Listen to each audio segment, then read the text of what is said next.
Good morning बच्चों, क्या हाल चाल है? ठीक ठाक है। आज हम लोग क्लास 12 फिजिक्स का टॉप एक्सप्लेनेशन देखेंगे, इलेक्ट्रिक चार्जेस एंड फील्ड। आज हम लोग स्टार्ट कर रहे हैं क्लास 12 का फिजिक्स। ठीक, फिजिक्स जो है आज से स्टार्ट हो गया है क्लास 12 का टॉप एक्सप्लेनेशन के साथ इलेक्ट्रिक चार्जेस एंड फील्ड। और हम लोगों के चैनल में आप लोगों का स्वागत है, वेलकम है। और आज से हम लोग फिजिक्स क्लास 12 स्टार्ट करेंगे। ठीक, तो इलेक्ट्रिक चार्जेस और इलेक्ट्रिक फील्ड के बारे में पढ़ेंगे, जो फिजिक्स का पहला चैप्टर है। और आज हम लोगों का होगा डे 1 स्टार्ट। डे 1 होगा, आज से स्टार्ट करेंगे। आज से हम लोग फिजिक्स, और आज हम लोग देखेंगे इलेक्ट्रिक चार्जेस एंड फील्ड का टॉपिक नंबर 1। तो टॉपिक नंबर 1 हम लोग देखेंगे। ठीक, electric charges and field class 12 physics top explanation के साथ स्टार्ट किया जाए ना। चलिए, कॉपी निकाल लीजिए, पेन निकाल लीजिए, और सभी बच्चों को हम यही कहेंगे कि आप लोग नोट्स जरूर बनाइए, और नोट्स जो है वो टॉपिक वाइज बनाइए। टॉपिक वाइज, जैसे टॉपिक 1 में जो पढ़ाया जाएगा उसको टॉपिक 1 लिखिए, टॉपिक 2, टॉपिक 3, इस तरह से। क्योंकि क्लास 12 का फिजिक्स जो है थोड़ा लेंदी है, तो हर चैप्टर में लगभग 10, 12, 15, 20 टॉपिक तो बनना ही है। तो आप ये सारी चीजों पे ध्यान दीजिए। और आज से फिजिक्स स्टार्ट हो रहा है, इसलिए आप लोग टॉपिक 1 से अपना नोट्स बनाते चलिए और समझते भी चलिए। ठीक है, तो स्टार्ट किया जाए। चलिए स्टार्ट करें। आज हम लोग सबसे पहले पढ़ेंगे इसमें इलेक्ट्रिक फील्ड एंड चार्जेस में सबसे पहले पढ़ेंगे हम लोग टॉपिक 1 इलेक्ट्रोस्टैटिक्स। इलेक्ट्रोस्टैटिक्स क्या है? इलेक्ट्रोस्टैटिक्स, तो सबसे पहले हम लोग देखेंगे इलेक्ट्रोस्टैटिक में कि charges which are at rest are called as electrostatics. देखो, इलेक्ट्रोस्टैटिक्स का मतलब है क्या कि इलेक्ट्रो मतलब होता है इलेक्ट्रॉन्स, जिससे कि चार्ज बनता है। और ये इलेक्ट्रॉन्स जब रेस्ट में आ जाए तो that part is called as the electrostatics. अब यहां पर कुछ बच्चे सोच सकते हैं कि सर इलेक्ट्रॉन तो रेस्ट में नहीं होता है। तो यहां पर रेस्ट का कहने का मतलब है बाउंडेड एरिया। रेस्ट कहने का मतलब है बाउंडेड एरिया। और इन्हें इन अ क्लोज्ड कंटेनर मान लो, कंटेनर में। जैसे कि मान लेते हैं हम लोग इस रूम में हैं, और इसी रूम में इसी रूम में हम लोग कोई बंद कर दिया, और कभी इस कोने भाग रहे हैं, कभी उस कोने भाग रहे हैं, कभी यहां भाग रहे हैं, कभी वहां भाग रहे हैं। इसका मतलब है कि हम जो है इस रूम में यहां मूव कर रहे हैं, मतलब इलेक्ट्रॉन्स मूव करेगा।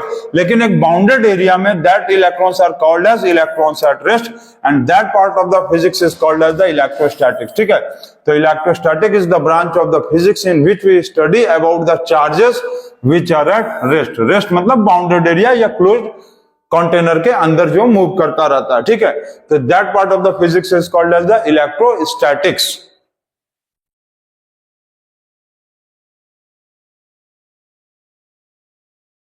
यहां तक क्लियर है? चलिए इसको नोट करिए। अब इसके आगे देखिए। अब जैसे कभी कभी क्या होता है कि चार्जेस, अच्छा ये आप समझ लीजिए, अभी हम चार्जेस के बारे में आप लोग से बहुत डिटेल में डिस्कशन किया जाएगा। चार्जेस आर, आप समझ लीजिए कि मेड अप ऑफ इलेक्ट्रॉन्स। ठीक है, इलेक्ट्रॉन्स और प्रोटॉन्स। जो चार्जेस है वो इलेक्ट्रॉन्स का बना होता है या प्रोटॉन्स का बना होगा? इलेक्ट्रॉन्स का बना होगा तो माइनस, प्रोटॉन्स का बना होगा तो प्लस। ठीक है, इसके बारे में अभी हम लोग डिटेल में डिस्कशन करेंगे। तो चार्जेस जो है वो कभी कभी क्या होता है कि एट रेस्ट हो जाता है। एट रेस्ट मतलब बाउंडेड एरिया। ठीक है, एट रेस्ट मतलब क्या बोले हैं? Bounded area. और बाउंडेड एरिया का मतलब है that part of the physics is called as electrostatics, जिसके बारे में अभी हम बताए हैं। ठीक है, अब कभी कभी क्या होता है कि चार्जेस जो होगा ना, वो चार्जेस आर इन मोशन। ठीक, charges are in motion. Charges कभी कभी मोशन में आ जाता है। मोशन का मतलब क्या होता है कि moves in boundless area. Moves in boundless area मतलब कोई भी ऐसे जगह में ये घूमने लगता है जहां का एरिया बाउंडेड नहीं है। इनफाइनाइट बाउंड्रीज क्या है? इनफाइनाइट बाउंड्रीज में। ठीक, इनफाइनाइट बाउंड्रीज में। तो कभी भी चार्जेस जब इनफाइनाइट बाउंड्रीज में घूमना शुरू कर दिया, it means that charges has no limit, कहीं भी जा सकता है वो। इस जगह से जैसे अर्थ का चार्ज है तो वो स्पेस पे चला जाएगा, यूनिवर्स में चला जाएगा, दूसरे किसी प्लेनेट पे चल जाएगा। तो उस कंडीशन में जो चार्जेस प्रोड्यूस होता है, that charges are in motion, और उस पार्ट ऑफ फिजिक्स को हम लोग क्या कहेंगे? Electro dynamics. इलेक्ट्रोडायनामिक्स। तो इसको आप नोट कर लेंगे। ये आप समझिए हम अच्छे से क्या बताएं, कभी भी चार्जेस यदि रेस्ट में है मतलब बाउंडेड एरिया के अंदर है तो इलेक्ट्रोस्टैटिक, और वही चार्जेस यदि बाउंडलेस एरिया के अंदर घूमना शुरू कर दिया, that part of the physics is called as electrodynamics. अच्छा, इसमें कौन कौन सा आता है? जैसे करंट इलेक्ट्रिसिटी आ गया, ठीक है। इसमें कौन कौन सा आएगा? तो करंट इलेक्ट्रिसिटी, इसमें आएगा करंट इलेक्ट्रिसिटी। करंट इलेक्ट्रिसिटी जो हम लोग के घर में बिजली आता है वो, ठीक। दूसरा चीज क्या आएगा? मैग्नेटिज्म, इलेक्ट्रोमैग्नेटिज्म इसी का पार्ट है। अभी सब के बारे में इसमें डिस्कशन किया जाएगा। इलेक्ट्रोमैग्नेटिज्म, ठीक है। ऑल्टरनेट करंट और ऑल्टरनेट करंट के साथ साथ जैसे EMI, इलेक्ट्रोमैग्नेटिक इंडक्शन। अब इलेक्ट्रोमैग्नेटिक इंडक्शन क्या होगा बच्चों को हो सकता है नहीं पता हो, कोई बात नहीं, बताया जाएगा। आप बस चैनल पे लगे रहिए, देखते रहिए, आपको सब चीजें बताई जाएंगी। Electromagnetic induction. अच्छा, जो बच्चे नए हैं हम लोग के चैनल पे पहली बार देख रहे हैं, आप जाकर क्लास 10 में बहुत सारा डिटेल चैप्टर, आपका कोई डाउट रहा हो उसको आप देख सकते हैं प्लेलिस्ट में। आप उसको क्लास 10 के प्लेलिस्ट से जाकर देख सकते हैं। Alternate current, EMI, electromagnetic induction और भी बहुत कुछ, ठीक है, एक्सेट्रा। तो ये सारा जो पार्ट है वो हम लोग पढ़ने वाले हैं इलेक्ट्रोडायनामिक्स में। और इलेक्ट्रोस्टैटिक्स में चार्जेस एट रेस्ट। तो सबसे पहले हम लोग इलेक्ट्रोस्टैटिक्स के ही बारे में पढ़ेंगे, ठीक है। इतना नोट कर लिया आप लोग? इतना नोट हो गया है?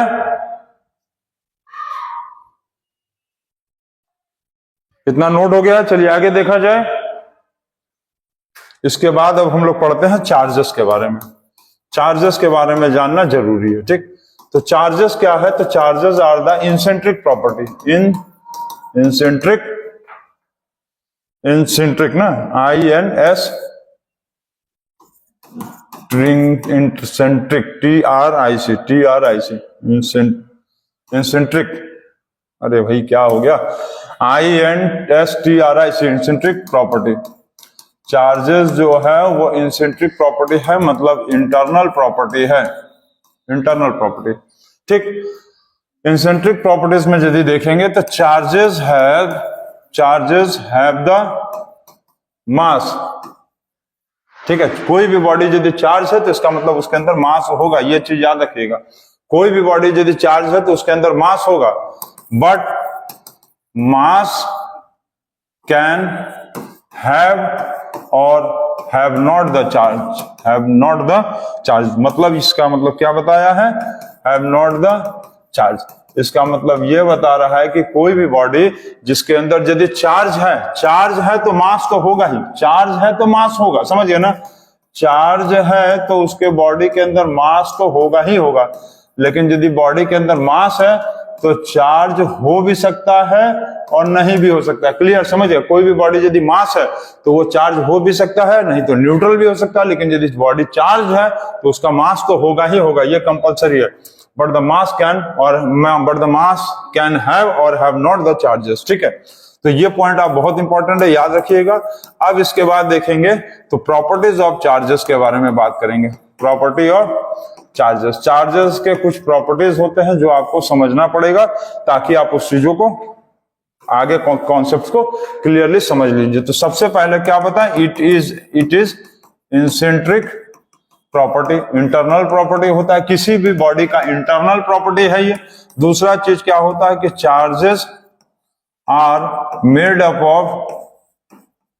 of fundamental units, like charges are made up of fundamental units, ठीक। charges are made up of fundamental units like electrons and protons। charges जो होगा किसी भी बॉडी में इलेक्ट्रॉन्स या प्रोटॉन से बनता है, ठीक है।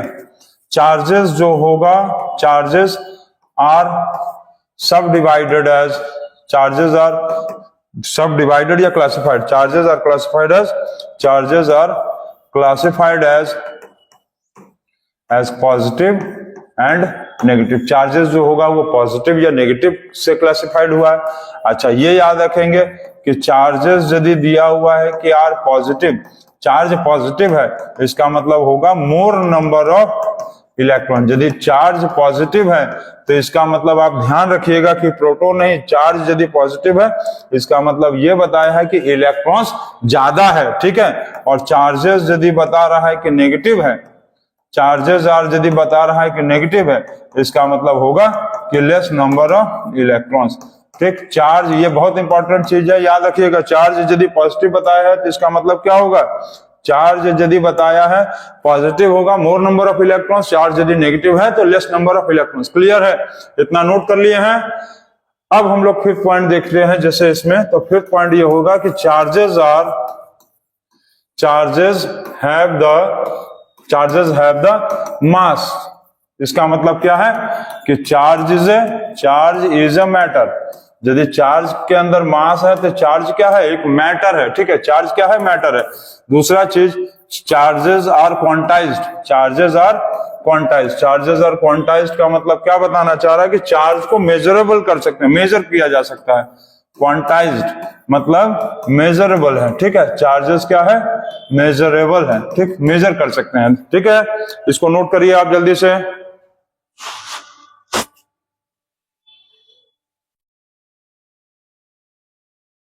हो गया, चार्जेस आर क्वांटाइज्ड मतलब मेजरेबल है। अच्छा, चार्ज को क्वांटाइज जो किया जाता है उसको कैसे, कौन से फॉर्मूला से मेजर करते हैं, Q is equal to NE plus minus. Q का मतलब क्या है, total number of charge is equal to plus minus N for number of electrons into charge of one electron, ठीक है। अच्छा, ये आप नोट कर लेना कि एक इलेक्ट्रॉन, वन इलेक्ट्रॉन का चार्ज जो होता है वो कितना होता है, चार्ज ऑफ वन इलेक्ट्रॉन कितना होता है, आप लोग क्लास 10 में पढ़े होंगे। चार्ज ऑफ वन इलेक्ट्रॉन जो है, चार्ज ऑफ वन इलेक्ट्रॉन कितना है, चार्ज ऑफ वन इलेक्ट्रॉन होता है 1.6 इंटू 10⁻⁻19 कूलम, ठीक है, चार्ज ऑफ वन इलेक्ट्रॉन। इतना आपको पता है। दूसरा चीज देखेंगे, चार्ज क्या है, scalar quantity. Charge is a scalar quantity. Charge कैसा क्वांटिटी है, तो चार्ज एक स्केलर क्वांटिटी है, ठीक है। तीसरा और देखेंगे तो चार्ज का ऐसा यूनिट क्या है, चार्ज का ऐसा यूनिट होता है इज कूलम, COLMB, कूलम, ठीक है। और देखेंगे तो charge is denoted by Q। Charge को डिनोट किससे किया जाता है, Q से, ठीक है। और चार्ज को मेजर किससे करते हैं, तो यहां पर लिख लेंगे, charge is measured by an instrument called as, जल्दी से बताओ तो, galvanometer. Charge is measured by an instrument called as, charge को जो मेजर किया जाता है उस इंस्ट्रूमेंट का नाम क्या है, by instrument called as galvanometer. Charge को हम लोग जो मेजर करते हैं कौन से इंस्ट्रूमेंट से मेजर करते हैं, गैल्वेनोमीटर से। And its direction and it's presence is shown by electroscope. इसका मतलब ये बताया है कि चार्ज को हम लोग मेजर किससे करेंगे, कितना चार्ज है, क्वांटिटी ऑफ चार्ज किससे मेजर करेंगे, क्वांटिटी ऑफ चार्ज जो है वो गैल्वेनोमीटर से मेजर होगा, ठीक है। तो इसको आप समझ लीजिए कि क्वांटिटी ऑफ चार्ज, किसी भी बॉडी में कितना चार्ज है उसको मेजर किससे करेंगे, गैल्वेनोमीटर से। और किसी भी बॉडी में चार्ज है कि नहीं, कि मतलब प्रेजेंस ऑफ चार्ज, ठीक है, प्रेजेंस ऑफ चार्ज को किससे मेजर करेंगे, किससे देखेंगे, इलेक्ट्रोस्कोप से। इसका मतलब इससे ये पता चलेगा कि जैसे कि हम यहाँ पर खड़े हैं, हमारे बॉडी में चार्ज है या नहीं है, तो पता करना होगा तो किससे नापेंगे, इलेक्ट्रोस्कोप से। और हमारे बॉडी में कितना चार्ज है, क्वांटिटी ऑफ चार्ज कितना है, तो उसको मेजर करने के लिए गैल्वेनोमीटर यूज करेंगे। इसको नोट करिए आप।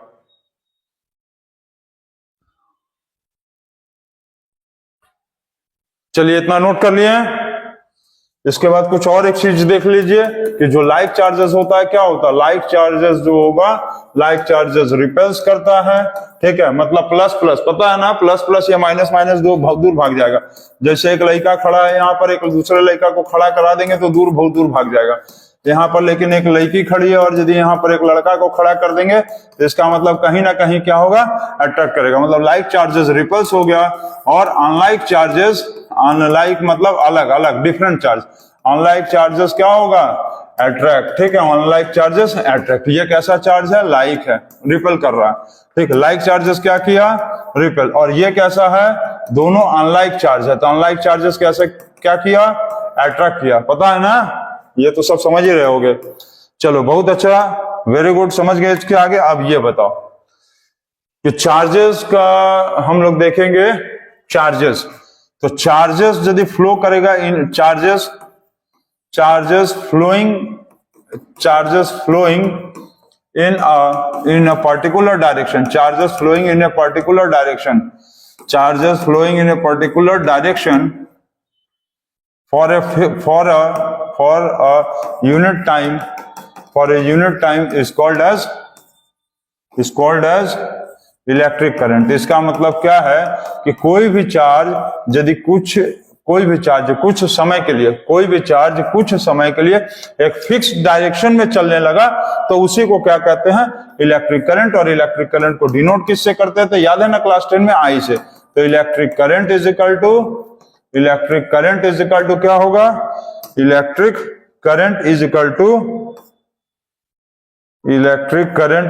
To Q divided by T।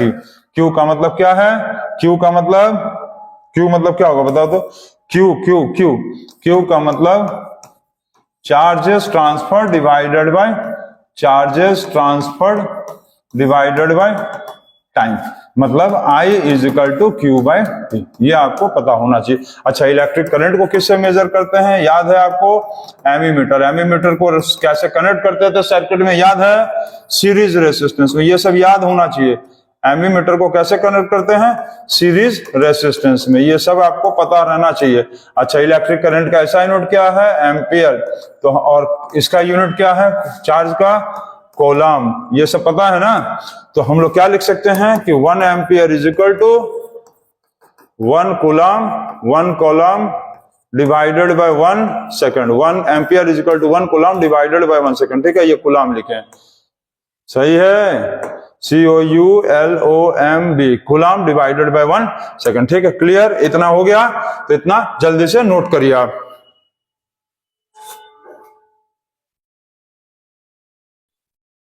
इतना नोट कर लिए हैं, चलिए बहुत अच्छा। अच्छा, अब ये हम लोग थोड़ा सा समझ लें कि चार्ज और मास में कुछ डिफरेंसेस होते हैं जो आपको जानना बहुत जरूरी है, चार्ज और मास के बीच में। तो चार्ज और मास के बीच में यदि डिफरेंस देखेंगे तो चार्ज क्या है, चार्ज जो है वो पॉजिटिव भी हो सकता है, नेगेटिव भी हो सकता है, और चार्ज न्यूट्रल भी हो सकता है, पता है ना। चार्ज कोई भी बॉडी का पॉजिटिव भी हो सकता है, न्यूट्रल भी हो सकता है, और नेगेटिव भी हो सकता है। लेकिन मास जो होगा वो क्या होगा, मास जो होगा वो ऑलवेज पॉजिटिव होगा। दूसरा चीज क्या होगा कि चार्ज जो है वो क्या हो सकता है कि चार्ज जो है, चार्जेस आर स्पीड इंडिपेंडेंट,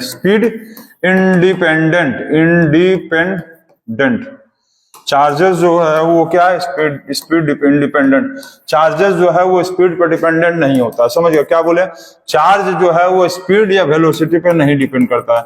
इसका मतलब ये नहीं कि कोई ऑब्जेक्ट बहुत धीमा चल रहा है या कोई ऑब्जेक्ट बहुत तेज चलने लगा तो उसके बॉडी के अंदर चार्जेस अलग अलग होगा, ऐसा नहीं होता। लेकिन इसमें क्या होता है कि mass are dependent upon speed, mass are dependent upon speed, mass are dependent upon speed और वेलोसिटी। जो मास है वो स्पीड या वेलोसिटी पे डिपेंडेंट होता है। तो इसको कैसे बताएंगे, तो इसके लिए एक मास डिफेक्ट लॉ है, क्या है, mass defect law. Mass defect law में ये बताया था कि कोई भी ऑब्जेक्ट जब बहुत ज्यादा हाई स्पीड में होगा तो उस बॉडी के अंदर कहीं ना कहीं मास जो है वो कुछ डिफरेंट हो जाएगा, और उसी को हम लोग मेजर करेंगे और उसी जो लॉ को कहते हैं मास डिफेक्ट लॉ।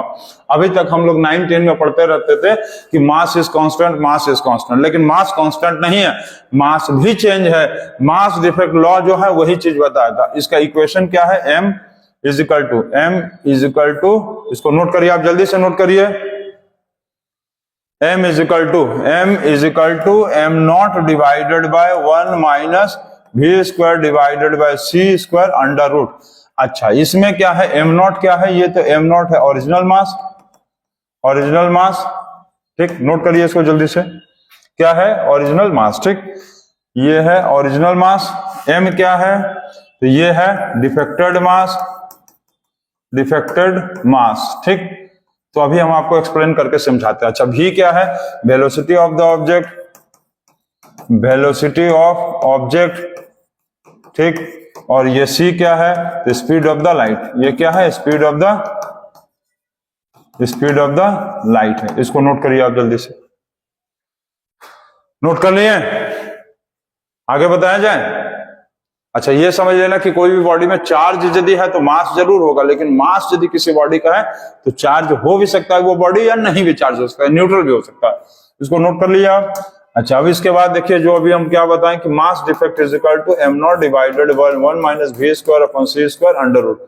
इसका मतलब क्या बता रहा है कि यदि मान लो कोई ऑब्जेक्ट का मास 100 kg है, मान लो मेरा ही मास 100 kg है, और हम जो है मान लो 200 मीटर पर सेकंड के स्पीड से दौड़ रहे थे कहीं पर, 200 मीटर के पर सेकंड के स्पीड से दौड़ रहे थे, और लाइट का स्पीड होता है 3 × 10⁸ मीटर पर सेकंड का स्क्वायर, यही ना होता है। लाइट का स्पीड जो होता है 3 × 10⁸ मीटर पर सेकंड स्क्वायर होता है, ठीक है, लाइट का स्पीड 3 × 10⁸ मीटर पर सेकंड स्क्वायर, और ये अंडर रूट। अब इसको सॉल्व करेंगे तो क्या आएगा, 100 डिवाइडेड बाय 1 माइनस 400, 40,000 होगा ना, यही ना, 200 का स्क्वायर 40,000, 3 का स्क्वायर 9, और ये हो जाएगा 10⁸ का स्क्वायर 10⁻16। अब आप इसको यदि सॉल्व भी करोगे ना, इसको सॉल्व भी करोगे तो 100 divided by 1 minus 40,000 divided by 9 into 10⁻16। अब तुम इसको सॉल्व करोगे तो क्या होगा, इसको सॉल्व करने से क्या होगा बताओ तो, सॉल्व कर सकता है कोई? अब देखो हम कहना क्या चाह रहे हैं ये सोचो, 1 माइनस, इसको सॉल्व करोगे, मान लो 0.0 ये आया 0.0000006 और अंडर रूट। तो इतने छोटे नंबर को तुम 1 से यदि माइनस भी करोगे, ये समझ लो बहुत छोटा नंबर है, इसको तुम 1 से माइनस करोगे, इसका मतलब क्या आएगा, 1 ही आएगा, और 1 का अंडर रूट निकालोगे तो क्या आएगा, 1, मतलब ये आया 100 kg, मतलब नो चेंज इन मास। इस मास में कोई चेंज नहीं ना आया, मास में कोई चेंज नहीं आया, लेकिन अब देखो तुमको हम दिखाते हैं, लेकिन अब आप क्या करो कि यहां पर 100 kg डिवाइडेड बाय 1 माइनस, अब हम मान लो हम बहुत ज्यादा स्पीड से चल रहे थे, हम इतने स्पीड से चल रहे थे कि 2 × 10⁸ मीटर पर सेकंड हमारा स्पीड था, ठीक है, माई स्पीड, ये हमारा जो स्पीड है वो ये मान लो हम जो है 2 × 10⁸ मीटर पर सेकंड की स्पीड से दौड़ रहे थे, और लाइट का स्पीड इतना था, इसका स्क्वायर करके ये अंडर रूट, ठीक। अब ये वैल्यू यदि हम लोग लेके देखेंगे तो 100 डिवाइडेड बाय 1 माइनस इसको करेंगे तो क्या आएगा, 4 × 10⁻16, और यहां पर होगा 9 × 10⁻16, ठीक है, अंडर रूट ना, ये हो गया, और ये लग गया अंडर रूट। अब इसको तुम सॉल्व करके देख लो, ये खत्म, क्या आएगा बताओ तो, ये इधर वाला इरेज कर दें, यहां पर देखो हम लोग का कोई मास में चेंज नहीं ना आया था, लेकिन अब देखना मास में चेंज आएगा, क्योंकि जब हमारा स्पीड बहुत ज्यादा होगा तो मास में चेंज हो जाता है। तो इसके बाद फिर क्या करेंगे कि 100 divided by 1 minus 4/9 under root, तो ये आएगा 100 divided by 9 minus 4 divided by 9 under root, तो ये 100 डिवाइडेड बाय अंडर रूट 5 और 3 हो गया, ठीक, ये 9 का स्क्वायर रूट 3 और ये 9 माइनस 4 रूट 5, तो 100 divided by 1 into 3 divided by root 5, ठीक, रूट 5। अब क्या हो गया कि 300 रूट 5 का रैशनलाइजिंग कर दो, रूट 5 का रैशनलाइजिंग कर दो, 300 रूट 5 का वैल्यू मान लो, रूट 5 का वैल्यू कितना आएगा, मान लो कुछ भी ले लो, एग्जैक्ट वैल्यू अप्रॉक्स वैल्यू ले लो 2.14, तो 2.14 डिवाइडेड बाय 5, इसको किए 60। अब ये हो गया 6 8 जा 6 6 6 6 4 जा 24, 6 4 जा 24 कैरी 2 8 और 6 2 जा 12 और 0, तो यहाँ आया 128.4। इसका मतलब ये बता रहा है कि कोई ऑब्जेक्ट जब हाई स्पीड में था, देखो यहाँ पर आ गया ना, तो यहाँ पर जो मास आ रहा है वो आ रहा है 128.40 kg। इसका मतलब क्या बता रहा है कि कोई भी ऑब्जेक्ट जब बहुत ज्यादा स्पीड में, मतलब इतना ज्यादा स्पीड में है कि उसका स्पीड लाइट के इक्वल में हो गया, लगभग में लाइट के बराबर में चले जाएंगे। जब हमारा स्पीड लाइट के इक्वल में हो जाएगा, उस कंडीशन में यदि हम लाइट के साथ साथ चल रहे हैं या लाइट के बराबर या लगभग लाइट के सिमिलर में हमारा स्पीड हो गया, उस कंडीशन में हमारे बॉडी में जो 100 kg के थे हमारा वजन आ रहा है 128.4 kg। इसका मतलब ये शो करता है कि मास भी चेंज होता है, लेकिन क्योंकि हम लोग का स्पीड जो है वो एज कॉम्पेयर टू लाइट तो हो नहीं सकता, लेकिन मान लो यदि हो गया किसी चीज का, ऑब्जेक्ट का स्पीड, उस कंडीशन में हमारे मास में भी डिफेक्ट आएगा, and that is called as the mass defect. यहाँ 100 kg का मास 128.4 kg का आ गया, अप्रोक्स वैल्यू है ये। तो this shows that mass is also changeable, mass भी कांस्टेंट नहीं होता, और ये हम लोगों को मास डिफेक्ट लॉ जो है ये वेरी इंपॉर्टेंट लॉ है, इसको नोट करिए आप।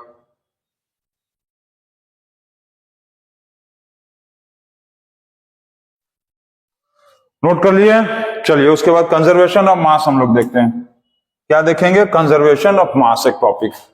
तो कंजर्वेशन ऑफ मास एक टॉपिक, आप लोग नोट्स जरूर बनाते रहिए। कंजर्वेशन ऑफ मास, तो कंजर्वेशन ऑफ मास क्या बताया, कंजर्वेशन ऑफ मास में ये बताया, सॉरी कंजर्वेशन ऑफ मास नहीं, conservation of charge, conservation of charge, इसको लॉ ऑफ कंजर्वेशन लिख लो, law of conservation of charge. इसमें क्या बताया गया कि total charges in an isolated system, in an isolated, total charges in an isolated system is always conserved. इसका मतलब ये बोला है कि total charges in an isolated system is always conserved. इसका मतलब ये बता रहा है कि जैसे कि यहाँ पर एक बॉक्स है, 2 कॉलम का चार्ज है, ये 8 कॉलम का चार्ज है और ये 6 कॉलम का चार्ज है, ठीक है। अब इस बॉक्स को क्या किए कि हम लोग बहुत तेजी से सेक कर दिए, इसको सेक दिए नहीं, सेक दिए। अब ये डब्बा बन गया ऐसे, और यहां पर मान लो ये आया 3 कॉलम आ गया, मान लो ये 3 कॉलम आ गया, ये 2 कॉलम हो गया, ये हो गया 5 कॉलम, और यहां पर एक डैश हो गया, ये हो गया। इसका बताइए कितना होगा। तो कैसे करेंगे, यहां पर टोटल चार्ज कितना था, टोटल चार्ज बिफोर सेकिंग कितना था, 2 column plus 8 column plus 6 column, ठीक। यहां पर टोटल चार्ज आफ्टर सेकिंग कितना होगा, 3 column plus 2 column plus 5 column plus x column. इसका x कॉलम मतलब क्या है कि यहां पर जो टोटल चार्ज था कंटेनर में, क्योंकि ये आइसोलेटेड सिस्टम है, आइसोलेटेड सिस्टम का मतलब क्लोज्ड कंटेनर सिस्टम, ठीक है, क्लोज्ड कंटेनर है, ठीक है। जैसे कि हम लोग जो है अर्थ पे, इस पे अर्थ में क्या है, एक इस पूरे यूनिवर्स के हिस्से में से देखेंगे तो अर्थ क्या है, बाउंडेड एरिया है ना, तो उसी तरह से ये बाउंडेड एरिया में था, इसको सेक कर दिए, तो बिफोर सेकिंग का चार्ज और आफ्टर सेकिंग का चार्ज इक्वल होना चाहिए। तो ये हो गया 16 कूलम इज इक्वल टू, ये हो गया 5 और 5 10 कूलम प्लस x कूलम। तो इसका मतलब क्या आएगा, 16 minus 10 is equal to x, तो ये आएगा 6 कूलम। मतलब ये बता रहा है कि इस x का वैल्यू होगा 6 कूलम, ठीक। इसका मतलब है कि यहाँ पर टोटल जो चार्ज था और वो यहाँ का टोटल चार्ज वो हमेशा कंजर्व्ड होगा, and this shows the law of conservation of charge. मतलब total charges in an isolated system मतलब क्लोज सिस्टम में वो हमेशा कंजर्व्ड होगा। अब इसी चार्ज को तुम चाहे तो 10 20 50 हिस्से में तोड़ दो, वो हमेशा दोनों का सम जो होगा क्या होगा, सम इक्वल होगा, सम जो होगा वो इक्वल होगा, ठीक है, सम क्या होगा, इक्वल होगा। चलिए ठीक है, नोट करिए आप, इसको नोट करिए। अच्छा, अब कुछ आप लोग रिवीजन करते चलिए। अच्छा, कुछ बच्चे 10 में पढ़े हैं, इसका आप हमको बताइए। तो ये रेसिस्टेंस होता था, याद है, 2 ohms और 4 ohms। इसका बताइए तो पैरेलल रेसिस्टेंस में क्या वैल्यू आएगा, पैरेलल रेसिस्टेंस में चलिए इसका वैल्यू बताइए, देखते हैं कितना बताते हैं। कमेंट बॉक्स में इसको बताइए, कमेंट बॉक्स वाला क्वेश्चन हम लोग स्टार्ट करेंगे। हर टॉपिक में आपको 1-2 क्वेश्चन कमेंट बॉक्स का रहेगा, इसका आप हमको कमेंट बॉक्स में बताइए कि इसका रिजल्टेंट पैरेलल रेजिस्टेंस कितना होगा। चलिए इसको नोट करिए आप।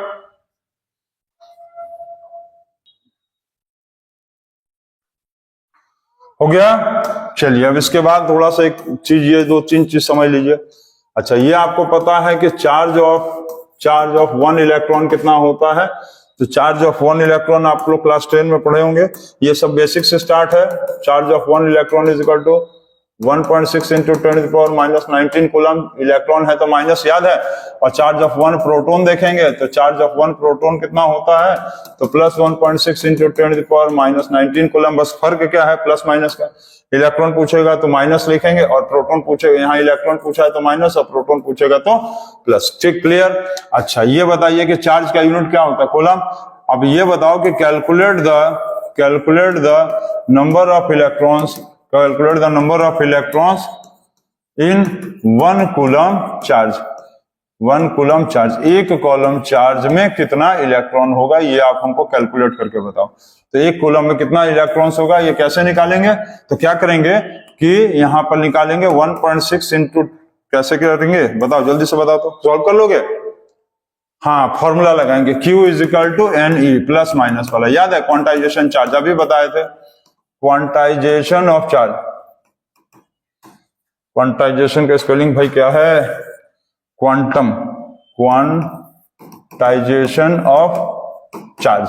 क्वांटाइजेशन ऑफ चार्ज जो फॉर्मूला था जिससे हम लोग निकाल सकते हैं कि किसी भी बॉडी के अंदर कितना चार्ज है, कितना नंबर ऑफ इलेक्ट्रॉन्स है। टोटल चार्ज कितना है 1 कॉलम, नंबर ऑफ इलेक्ट्रॉन नहीं पता है, नंबर ऑफ इलेक्ट्रॉन नहीं ना पता, इनका वैल्यू तो पता ही नहीं है, तो यहां पर लिखेंगे n।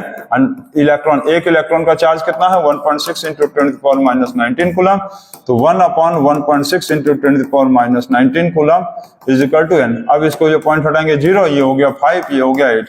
तो 5/8 इंटू 10⁻, ये -19 ऊपर जाएगा तो क्या आएगा, ये 10⁻⁻19 ऊपर गया, प्लस हो गया 10⁻+19 कूलम इज इक्वल टू 8।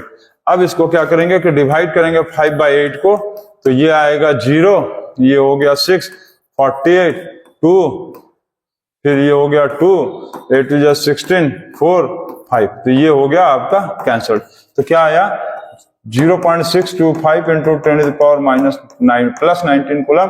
हम लोग चाहेंगे तो इसको लिख सकते थे 6.5 इंटू 10⁻+18 कूलम। ठीक, नहीं 10⁻18 इलेक्ट्रॉन्स, नंबर ऑफ इलेक्ट्रॉन्स का है तो ये आएगा इतना इलेक्ट्रॉन्स। ठीक, ये हो गया इलेक्ट्रॉन्स। क्लियर है, तो इसको आप नोट कर लेंगे।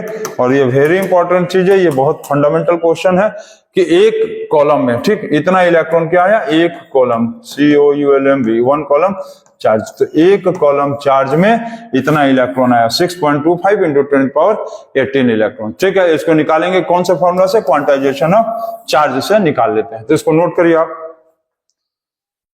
चलिए जल्दी नोट करिए, very very very fast, very fast. चलिए तब तक एक क्वेश्चन आप हमको ये बताइए, वोल्ट मीटर को सर्किट में कैसे कनेक्ट करते थे, हाउ कनेक्टेड। वोल्ट मीटर को सर्किट में कैसे कनेक्ट करते थे, याद है सर्किट में कैसे कनेक्ट किया जाता था, ये कमेंट बॉक्स में आप जल्दी से बताओ हमको, जल्दी से बताओ। चलो हो गया। अब इसके आगे देखो, अच्छा जैसे चार्जेस, और एक चार्जेस के बारे में समझ लो कि देखो charges can be broken down into, ठीक है, charges can be broken down into smaller units,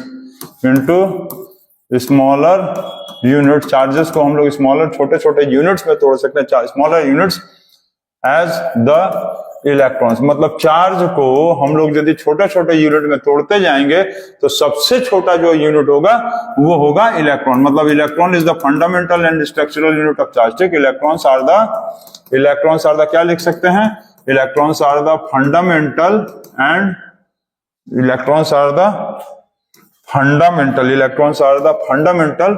and structural unit of charge. जो क्या बताया गया कि जो इलेक्ट्रॉन्स है वो फंडामेंटल यूनिट होता है किसका, structural and fundamental units of charge का सबसे छोटा यूनिट इलेक्ट्रॉन ही होता है, ठीक है। नेगेटिव में इलेक्ट्रॉन होगा, पॉजिटिव कहेगा तो प्रोटॉन होगा, ठीक। तो चार्जेस में सब इलेक्ट्रॉन का ही काम होता है, इलेक्ट्रॉन ही फ्लो करता रहता है। इसको नोट कर लीजिए, आप नोट कर लीजिए। चलिए क्वेश्चन दे हम, चलिए क्वेश्चन दिया हुआ है, नोट करिए क्वेश्चन जल्दी से। चलिए क्वेश्चन नोट करिए कि can a body have the charge of 13.5 into 10⁻⁻19 coulomb.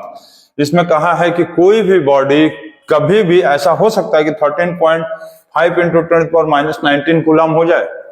तो इसको देखो सॉल्यूशन कैसे करेंगे, तो Q इजिकल टू क्या होता है, NE, Q is equal to NE। तो Q का वैल्यू क्या है, ये टोटल चार्ज दिया 13.5 इंटू 10⁻⁻19 कूलम, और N का वैल्यू पूछा है, तो N इजिकल टू, N मतलब नंबर ऑफ इलेक्ट्रॉन, और एक इलेक्ट्रॉन का चार्ज होता है 1.6 इंटू 10⁻⁻19 कूलम, यही ना। अब क्या करो कि ये खत्म, अब 13.6 डिवाइडेड बाय 13.5 और यहाँ पर divided by 1.6 is equal to N, मतलब नंबर ऑफ इलेक्ट्रॉन्स। तो अब यहां यदि सॉल्व करेंगे तो ये पॉइंट क्या हो गया, हट गया। 135 को 16 से डिवाइड करेंगे तो ये आएगा 6 8 जा 128 48 करीब, ठीक है। तो ये 7 पॉइंट यहाँ पर 0, 5 जा नहीं 4 जा क्या होगा, 4 जा 64, फिर यहाँ पर ये आ गया 6 0 3 48, ये आते जाएगा ऐसे, ये वैल्यू आता चल जाएगा, ठीक है। तो ये वैल्यू आ रहा है 8.343 is equal to number of electrons. तो ये बताओ कि किसी भी जगह पे ये सुने हो, जैसे स्कूल में ही होता है roll number 1, roll number 2, roll number 3.4, roll number 8.43, नहीं होता। इसका मतलब क्या बताना चाह रहा है कि कोई भी चार्ज कभी भी फ्रैक्शन में नहीं होगा, ठीक है। देखो नंबर ऑफ चार्जेस जो होगा, number of charges is always a whole number, जो नंबर ऑफ चार्जेस जो होगा वो सिर्फ होल नंबर हो सकता है, और नंबर ऑफ चार्ज जो होगा, नंबर ऑफ चार्जेस मतलब जो n का वैल्यू होगा, n cannot be negative, cannot be fraction, cannot be decimal, fraction भी नहीं होगा ना, तो ये कभी डेसिमल में होगा, ठीक है। डेसिमल होगा नहीं, चलो लिख देते हैं, ठीक है। कभी भी डेसिमल में भी नहीं होगा। तो ये याद रखेंगे कि नंबर ऑफ चार्जेस, जैसे इसमें पूछा है तो can a body can have the charge, तो लिखेंगे नो। इसका आंसर क्या होगा, नो। मतलब कोई भी बॉडी ऐसा हो ही नहीं सकता जिसके अंदर इतना चार्ज आ जाए। तो नंबर ऑफ इलेक्ट्रॉन्स जो होगा यदि होल नंबर में आ गया तब होगा। नंबर ऑफ चार्जेस जैसे, अच्छा सेम वैल्यू, सेम क्वेश्चन को मान लो ऐसे दे दे कि 80 इंटू 10⁻⁻19 कूलम है, तो ये बोला है कि इतना चार्ज किसी बॉडी में हो सकता है। तो कैसे क्या निकालेंगे, Q is equal to NE, तो Q का value 80 into 10⁻⁻19 is equal to N into 1 electron का चार्ज 1.6 इंटू 10⁻⁻19 कूलम होता है ना, जैसे कूलम। तो इसको क्या करूं, इसको कैंसिल कर दो, 80 divided by 1.6 is equal to N, ये पॉइंट हटाएंगे, खत्म, ये हो गया 50। तो 50 इलेक्ट्रॉन्स तो किसी बॉडी में हो ही सकता है, तो ये हो गया 50 इलेक्ट्रॉन्स। यस, इस तरह का बॉडी हो सकता है जिसके अंदर इतना चार्ज हो, क्योंकि number of electrons exact value आ रहा है, होल नंबर में आ रहा है, फ्रैक्शन, डेसिमल और नेगेटिव वैल्यू में नहीं आ रहा। तो इसका आंसर इस कंडीशन में यस होगा। इसको नोट करिए आप,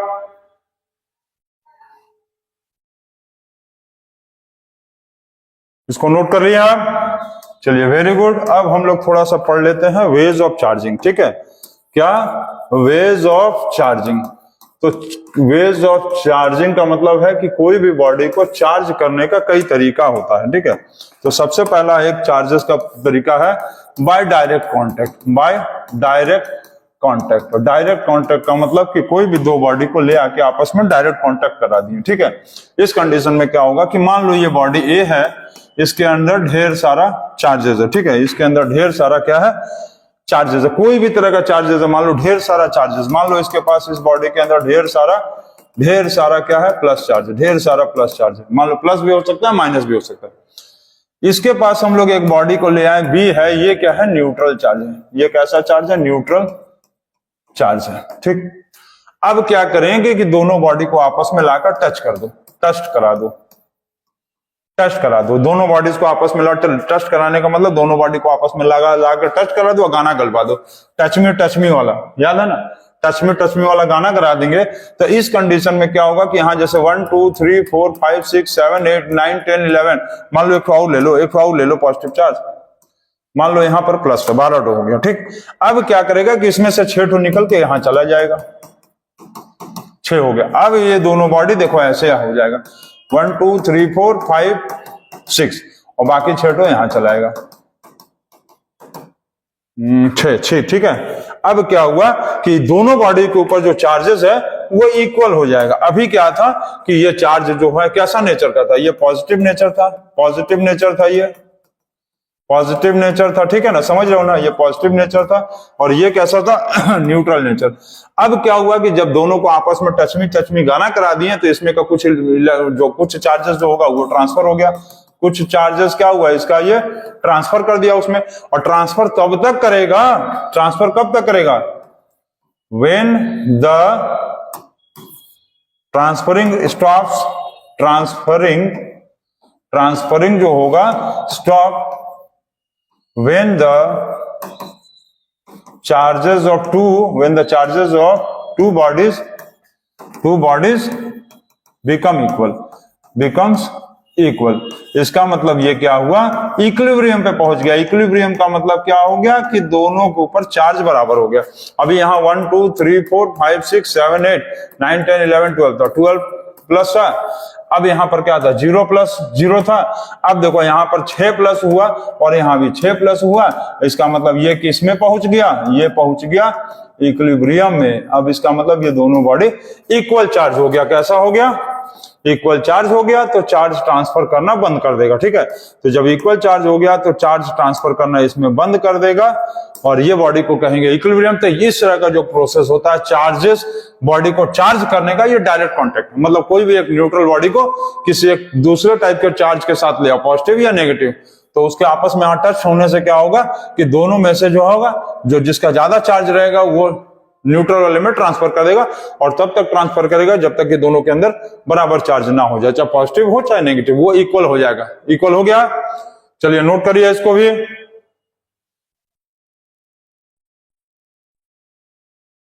ठीक है, हो गया ये bye direct contact.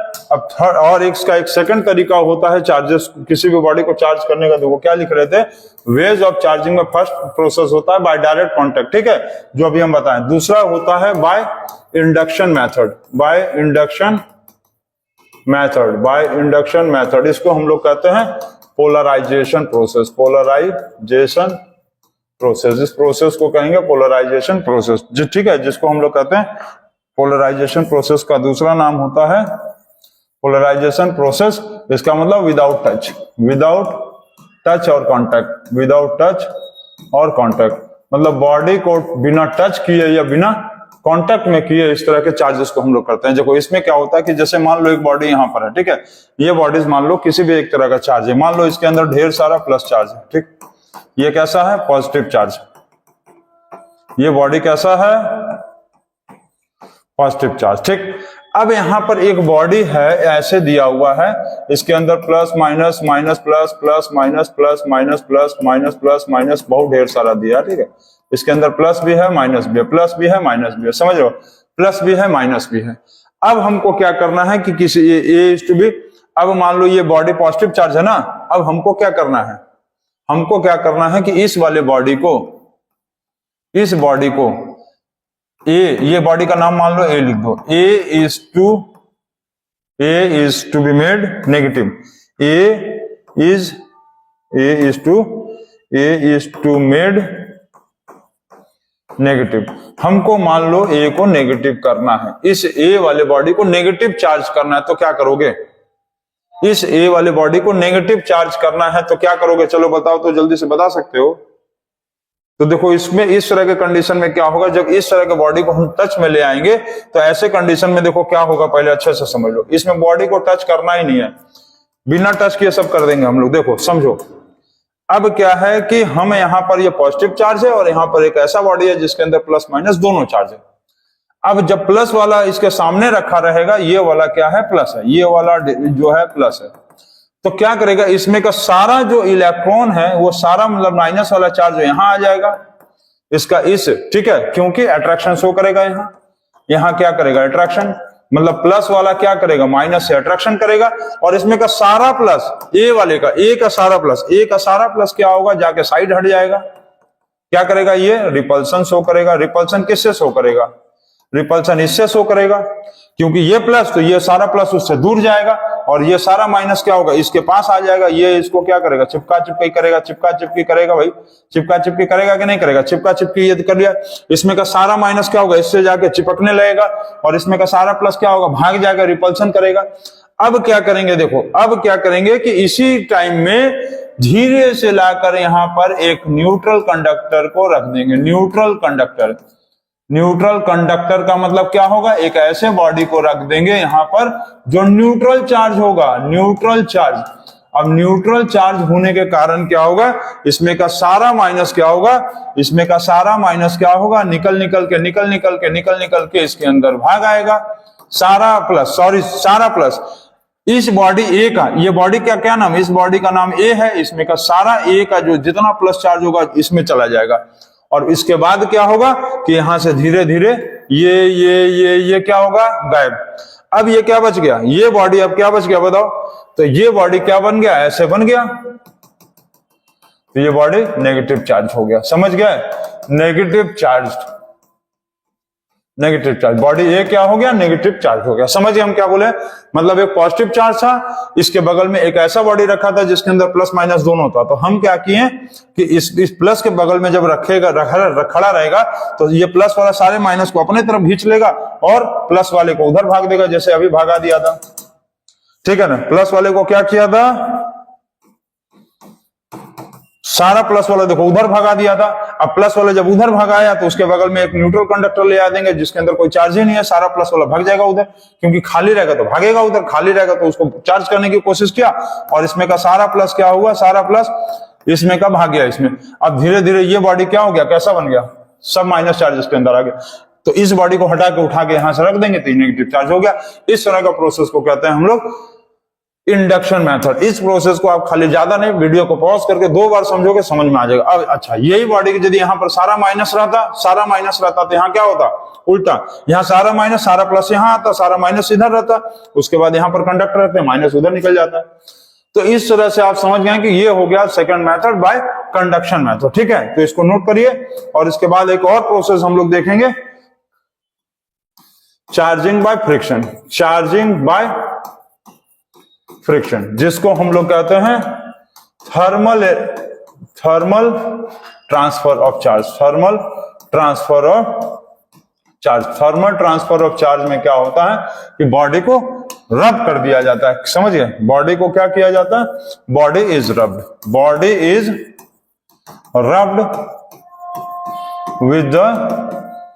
with other body is rubbed with other body to gain or lose the charges,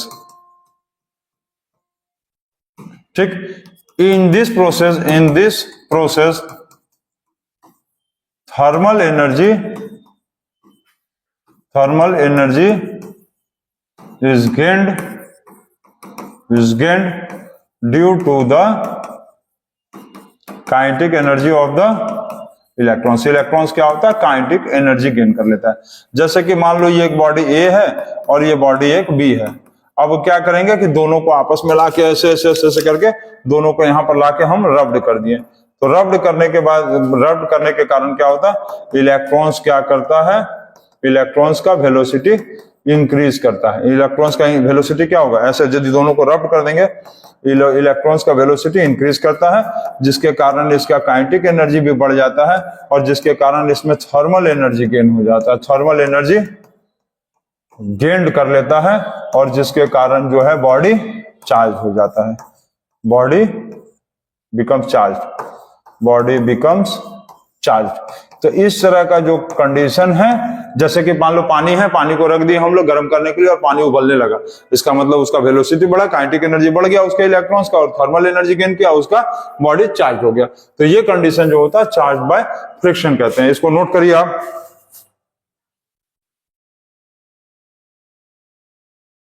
note कर लिया इसको आप? हो गया?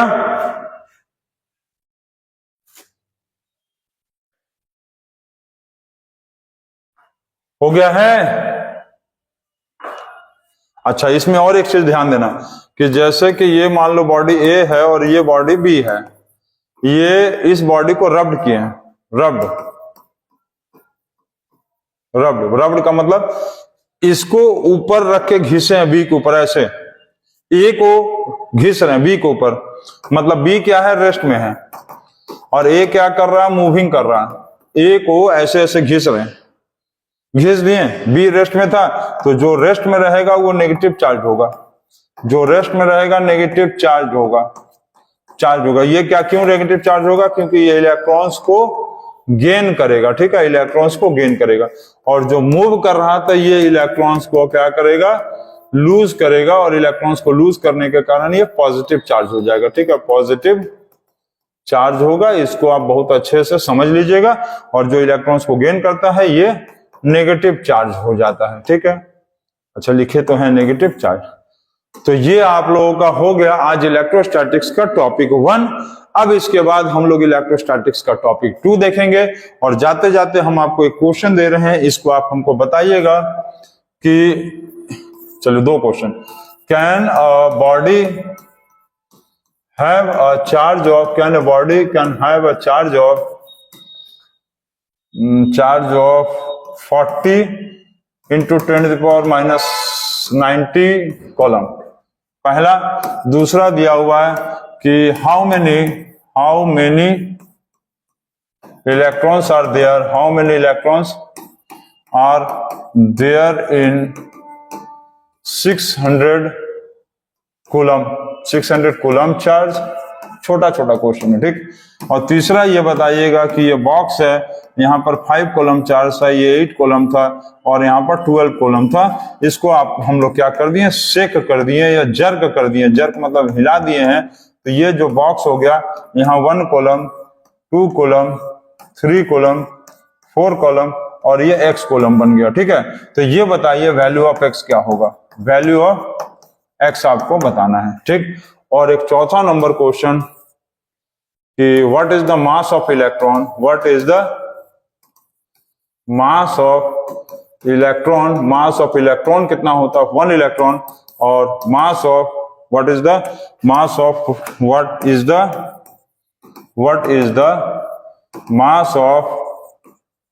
1 प्रोटॉन। और एक 6 नंबर क्वेश्चन कि 1 प्रोटॉन का मतलब how many electrons, 1 proton is equal to how many electrons. तो ये सारे छोटे क्वेश्चंस, एकदम कम इजी क्वेश्चंस, ये सारे क्वेश्चंस के आंसर आप हमको कमेंट बॉक्स में बताइए, और जरूर से बताइएगा। तो आज के लिए बस इतना ही, और कल अब हम लोग पढ़ेंगे फिजिक्स का टॉपिक 2। कौन से चैप्टर का, इलेक्ट्रिक चार्जेस एंड फील्ड का। आज का ये टॉपिक था 1, टॉपिक 1 एंड हो गया। अब हम लोग इसके में टॉपिक 2 पढ़ेंगे। आप लोगों को यदि वीडियो अच्छा लगा होगा तो चैनल को सब्सक्राइब करिए, और भी इस तरह से आपको नोटिफिकेशन मिलता रहेगा, और भी वीडियोस अपलोड होते रहेंगे। अब 12th क्लास का फिजिक्स स्टार्ट हो गया है। Thank you, good night.